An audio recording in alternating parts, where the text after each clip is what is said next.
So we see now that Kirsten is capable of having emotions. Can you talk about that? Well, she's capable of having emotions.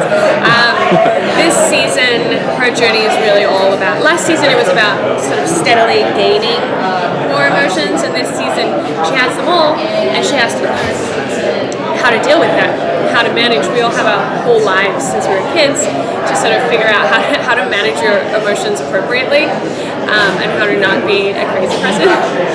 And so that's really what her journey is this season. So what's that like for you as an actress to play this new part? It's so fun because I get to play essentially two characters within one, you know. And it was great being able to play her last season as such a character.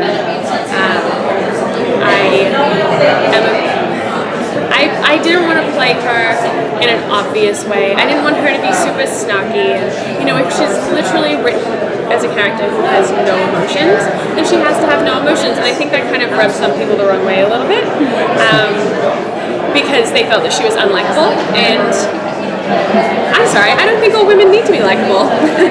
And I think that it's okay to be a little bit different sometimes.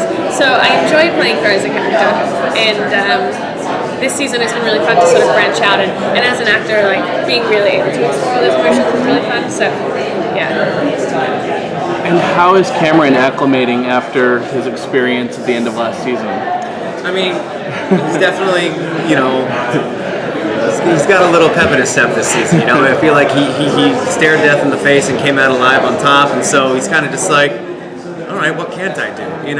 And but aside from that, he's able to kind of come into his own with his relationship with Kirsten and where he stands there, and he's not as timid about his feelings towards her, and he just kind of puts the ball in her court. He's like, look, you saw what was inside my memories. I can only imagine that you saw what you saw and what the audience knows she saw, and so he's just like, now what are you going to do about that? Because you know where I stand, and it's obvious to everyone, including yourself, as much as you want to deny it, and so it's a nice bit of confidence that he gains, but at the same time, going off of Kirsten from last season to this season, he's able to kind of, I guess, fall in love with her a little bit more, because now that she lets him in a little more this season, and she's not as closed off, so he kind of falls for that girl even more so now. Last year he kind of fell for the wooden version of it. This year it's like the real version. So I think that also makes things a little more complicated, because now she's fully realized, and he's even more realized that it's just like it becomes a little more of a heartbreak when things don't necessarily go the way he wishes they would. Yeah, but you're acting as if Cameron's so into her all season, but he's not. He is. He is. He's not. He's just waiting around. Well, there's we don't some want to give too much interesting away. twists and turns. Well, speaking of twists and turns, what more will we find out soon about Kirsten's father? So the relationship with Kirsten's dad is sort of central to the entire season. He's really her mission to find him is really the driving force behind the whole season, so I can't say too much about that. But she's very focused on, she finds out, did we find out? Yeah. You will find out early in the next episode, or if you put the pieces together from the premiere episode, you'll find out information about her dad that really puts her on this mission to find him. Where do you hope that your characters will go? If you got to decide what you would like for your characters?